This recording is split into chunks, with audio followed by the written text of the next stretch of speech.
In November 1872, the merchant ship Mary Celeste left New York Harbor on a routine voyage to Genoa, Italy.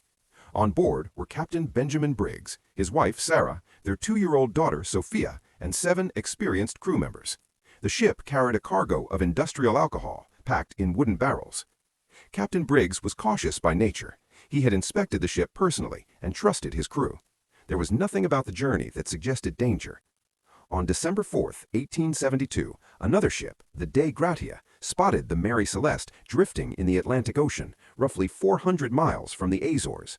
The ship was not moving properly and seemed abandoned. When sailors boarded her, they found a scene that made no immediate sense. The ship was seaworthy. The hull was intact. The sails were partially set. There was food, fresh water, and enough supplies for months.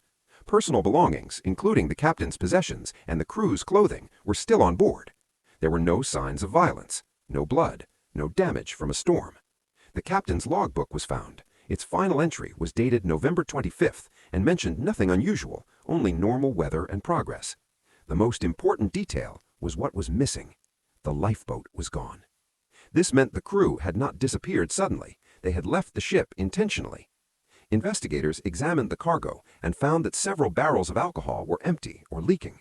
At the time, it was known that alcohol fumes could build up and create the risk of an explosion. One realistic theory is that Captain Briggs feared a blast.